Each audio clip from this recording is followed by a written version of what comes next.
Hello, and firstly, allow me to begin by saying thank you for having me at your wonderful conference and allowing me to speak on none other than St George's Day. Cry God for Harry, England, and St George. And given this is my first ever presentation at a literary conference, I consider it a real honour to present for you, so thank you to Amy and the University of Liverpool for the opportunity. Today I'm going to solve for you a long-standing mystery as to why the last two lines of Sonnet 126 are missing. There's been much speculation and interpretation over the last 400 years as to why this last couplet is absent, some suggesting it's an enigmatic envoy to a fair youth, others the poetic acceptance of diminishing time and the inevitability of death, a memento mori of sorts, written in absence. Hamlet's ever so apt last words, the rest is silence. These lacking last lines, terminal aposiopesis, or my favourite, brackets full of nothing, have puzzled, fascinated, and intrigued readers and scholars alike for a quarter centenary. But the answer has always been there for us, very patiently waiting.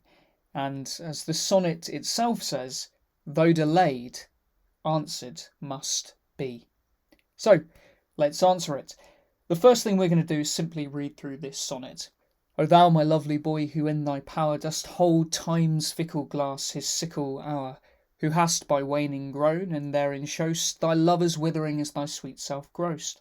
If nature, sovereign mistress over wrack, as thou goest onward still will pluck thee back, she keeps thee to this purpose, that her skill may time disgrace, and wretched mynuit kill. Yet fear her, O thou minion of her pleasure, she may detain but not still keep her treasure. Her audit, though delayed, answered must be, and her quietus is to render thee. Now the answer to these missing lines is given for you in the penultimate two lines. Her audit, though delayed, answered must be, and her quietus is to render thee.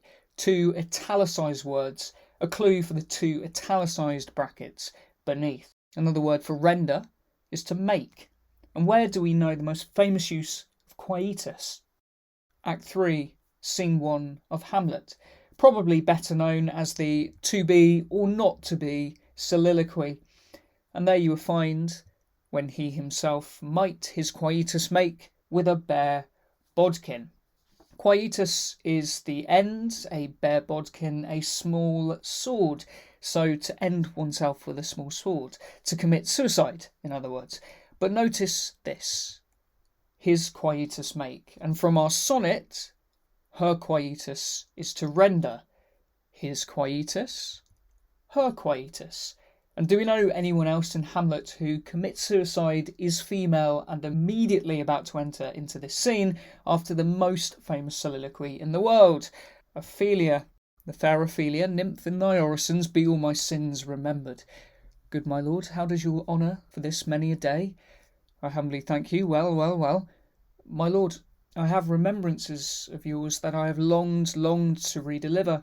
I pray you now receive them. No, I never gave you aught. My honoured lord, I know right well you did, and with them words of so sweet breath composed as made the things more rich than perfume left. Take these again, for to the noble mind rich gifts wax poor when givers prove unkind. There, my lord. And there you are, my lords and ladies, the last two lines of Sonnet 126. Now I'm going to prove this for you further so that you understand these really are the last two lines of this sonnet. The first thing we'll do is remind ourselves who was detaining these missing lines and whose name begins with O, Ophelia. Lovely. Which is why we have O strongly emphasised at the beginning, and she does tell you later in Act 3, Scene 1, oh woe is me. One could also poetically describe her as a sovereign mistress over a wreck or rack of a man, and though delayed, she longed long to redeliver them. Our two textual filled brackets giving us clues to the two empty brackets beneath. If we then examine the pronouns in this sonnet, we find we have she, her, hero, and her pleasure, she, her, and her quietus. Comparing this to our Hamlet, You'll notice the male pronouns are also strongly emphasised in this line. He, himself, his quietus, 3 times in a single line. So in the sonnet, 8 female pronouns and sovereign mistress gives 9 feminine references. Then our 2 O's, the second actually being on line 9, all hinting to Ophelia. If we continue to look at the line, if nature's sovereign mistress over rack, because it's the first line with a bracket in, and our missing lines are also in brackets, as thou goest onward still will pluck thee back. Take these again, pluck thee back. So there seems to be some similarity of meaning there to start with. You'll notice there's a capital N of nature, and there's also a capital N of noble, both in the first line with the bracket, and both are one word from the end of the line respectively. So there's a mirroring in terms of positioning of this capital N. Fair enough, let's keep on going. Now, I'm not sure how much you know about sonnets. Maybe you know a lot, maybe you don't. A sonnet is 14 lines. It's normally made with 3 quatrains, a quatrain being 4 lines, with a typical rhyme scheme AB, AB. Then you end with a rhyming couplet, which gives you your 14 lines. Obviously, the last 2 lines of this sonnet should be a rhyming couplet, and indeed our found lines are, which is G, G. But notice, all the other lines in this sonnet are also in couplets too, which is unusual compared to all the other sonnets bar one in the 1609 edition. And the reason for this is to really emphasise that last couplet must be a couplet, and something else too, which we'll touch on later. The next thing to notice is if we go back to this line of if nature's sovereign mistress over rack as thou goest onward still will pluck thee back, we can see that we have enjambment, the running on of a line, as thou goest onward still quite literally tells us this, when form marries meaning. And if we have a look at our found lines, you can see that we have exactly the same thing, with enjambment running on through a bracket, a fault of a noble mind rich gifts wax poor. So we've got the running on of the line. You'll also notice at the end of the next line we have an E on the end. That is our figure of addition, adding 1 letter, the simplest figure of rhetoric that is taught in a wonderful book called The Art of English Poesy, a figure comprised of adding 1 letter to extend the meaning of a word and show some cunning is going on. And on our last line we also have our additional E. So you can see there is a mirroring of form in these last 2 lines already. But we also have an added E on the end of pluck in the second line and pour, both in the second line, and words beginning with P, pluck and pour. And then finally, we also have the word sovereign with an added E, and again with an added E on the end. Both words are the third word of the first line, i.e. the same positioning in the line, and both are A-I-N-E words. Just by observing the commonalities and mirroring of form, it's pretty clear these lines belong. Now, let's have a look at the meaning of these lines. Keep her treasure, exclamation mark, rich gifts. Well, treasure is rich. I think we can all agree on that. And gifts, we do tend to keep gifts, and the good ones even treasure. Fair enough, there's some similarity of meaning here. But here is where I find one of the most compelling and conclusive proofs. Waning grown. To wane is to decrease, and to grow increase. So there's an oxymoron, or oppositional relationship between these 2 words. Have a look at this. Wax poor. To wax is to increase, pour is, well, to lessen. So you have a direct mirroring of these 2 exact terms again, an inversion of the previous oxymoron. Also with an E on the end of grown and poor. Waxing and waning are two sibling terms from the same lexical set describing the phases of the moon. I think that proves it quite resolutely. But just after these lines in Hamlet, we have this was sometime a paradox, but now the time gives it proof, proof with an E on the end. And within the sonnet, we have several time references.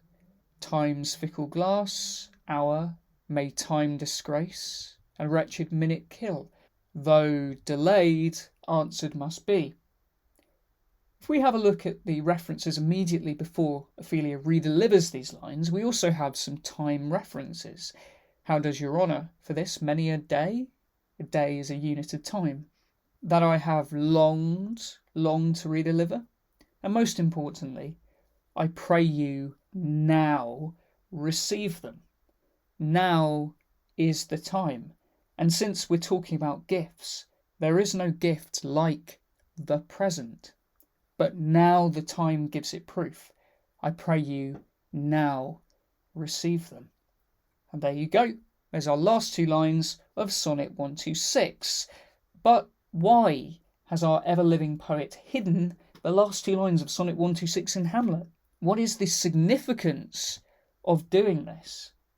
And I'm happy to tell you, as of March this year, so it's hot off the press, I can now answer this for you, which will provide a final beautiful proof as to why these found lines really do belong in Sonnet 126, along with some other excitement. To understand why, we need to pay a little more attention to what Hamlet and Ophelia are saying in the scene. But beforehand, since all our capitals seem to be important, just for fun, let's look at the capitals in the first line. O-T-B. O-T, reflected in a mirror or read backwards, would of course be to be. Hence, our first line capitals could read to be. She may detain but not still keep her treasure! Exclamation mark. Notice the capital letters beginning the lines surrounding this. My and ha. So my and ha bound this line about her detaining her treasure. If we look at where Ophelia provides these missing lines or treasure, we happen to find they are on line 101. Sonnet 101 ends like so, and to be praised of ages yet to be, which just so happens to be very similar to Hamlet's first line, to be or not to be. And also, curiously, on the frontispiece of the sonnet, we have to be. Sold, and commerce is in this scene. By John Io right dwelling. And if we have a look at Ophelia's lines immediately before these last two lines, I know, Io right well. That's a marked similarity. Then a little pun on left right before our missing lines. Her first word was my, and Hamlet's following ha, bounding these treasured lines, which is just magnificent. Then the last two lines of Sonnet 101. Then do thy office, muse, I teach thee how to make him seem long hence as he shows now. There's our now again. I teach thee how. And indeed it will if we pay attention to it. I always wondered why the I was capitalised on the frontispiece of the sonnets, yet the B was not. If we have a look at the lovers' dialogue and watch for the I's, you'll notice there's quite a few of them. I've underlined noble mind in green, as you'll see it a little bit later. There's another exact usage of noble mind in this scene. I, rose of the fair state, there's his rose, the glass of fashion, which I'm happy to talk about in questions if there's time, but that's not the focus of this talk. that have seen what I have seen, see what I see. So why are all these I's important? Well, I in Roman numerals is a 1. Your capital I is your 1. I did love you once. God has given you one pace. All but one shall live. And as the concluding lines in Act 3, Scene 1 from the King says, it shall be so. Madness in great ones must not unwatched go. You watch with your eyes. So in other words, your eyes are your ones. From Sonnet 2, then being asked where all thy beauty lies, where all the treasure of thy lusty days, to say within thine own deep sunken eyes, were an all-eating shame and thriftless praise. How much more praise deserved thy beauty's use, if, as our eye, thou couldst answer this fair child of mine, shall sum my count, and make my old excuse. Sonnet 76, why write I still all one, ever the same? Sonnet 136, then in the number let me pass untold, though in thy store's account I one must be. Sonnet 141, onely, doesn't say only, it says only, my plague thus far I count my gain. And to reframe this one for you, shall I compare thee to a summer's day? That's referring to addition, summing our eyes, our ones. So to reiterate, your eyes are your ones, which we are summing, we are counting. Now, if we know this, if we count the capital I's from when Ophelia enters, we get 26. That's how many I's you have. I 26, which of course is the numbering of our sonnet, 126, or I-26. Clever, no? I think it's marvellous. And it's a good thing I'm not superstitious, given I found these missing lines on Boxing Day last year. But that's not all this absolute genius has done. Returning to Sonnet 126, we have the italicised word audit. Audit comes from the Latin audere, to hear. Think audience, to listen to a performance, or audio. It means also an account. And if we have a look at the one other italicised use of audit in the sonnets, what acceptable audit canst thou leave? Our poet immediately answers this question with the following word, thy. Thy. It's the sound, the music of the I, which in phonetics is this diphthong vowel. Just to exemplify and further clarify this, the word audit appears itself in the sonnets 4 times. What acceptable audit canst thou leave? When as thou love hast cast his utmost sum, could to that audit by advised respects, her audit though delayed answered must be. And works under you, and to your audit comes, their distract parcels in combined sums, from A Lover's Complaint, the poem at the end of the sonnets. But now we know it's the I sound, it makes these lines make even more sense. Thyself alone, thou of thyself, thy. Against that time, if ever that time come, when I shall see my defects, when as thy love hath cast his utmost sum, by advised respects, against that time thine eye finds quietus. That's why quietus is such a brilliant word choice, because it contains the I sound. Sighs, works under you, into your audit comes, their distract parcels in combined sums. So it's telling you within the lines themselves how to do this sum. Returning to our scene, it does also tell us about this secondary auditory game. Hamlet tells you, I have heard of your prattlings too well enough. I say. There's our noble mind from our missing lines, so we know for sure this paragraph's important. Have I of ladies that sucked the honey of his music vows? The chief characteristic of honey is it's sweet, and Ophelia does tell us before, oh, help him, you sweet heavens, that sucked the honey of his music vows. Well, this is music, and vows does sound awfully like vowels. Now see the noble and most sovereign reason. Now, there's our important now, noble, that's our third use of noble in this scene, and most sovereign reason, like sovereign mistress from our sonnet, like sweet bells jangled out of tune and harsh. The most important word in that, though, is like sweet bells, the music of our I like vowel.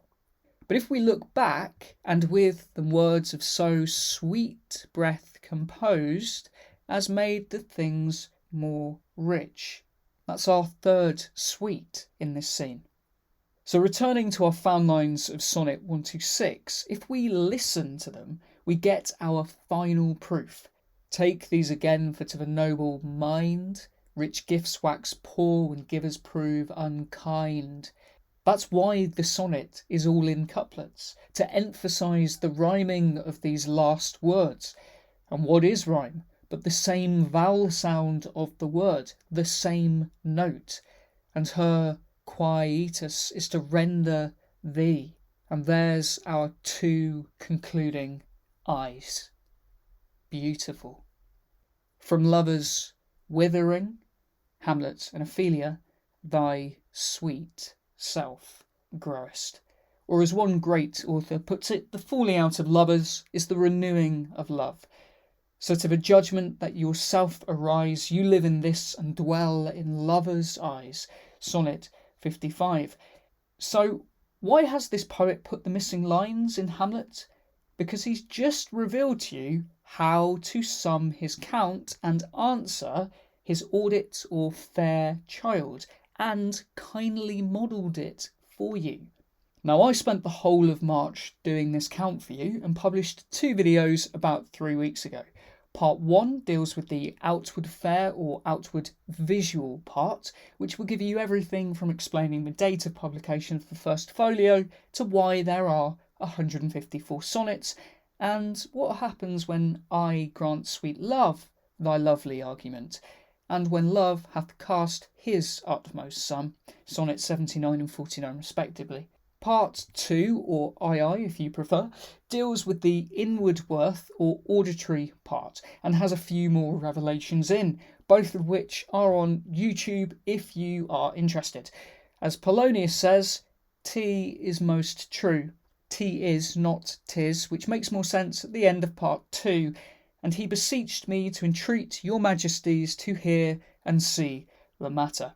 So, there we go, the job of philosophy to arrive back at the beginning with a better knowledge of ourselves, and there's our missing lines, which I hope now make a little more sense. Thank you for listening to me today and for your kind attention. I'm happy to take questions, or if you would like, I can show you some fickle glass, his sickle. Thank you.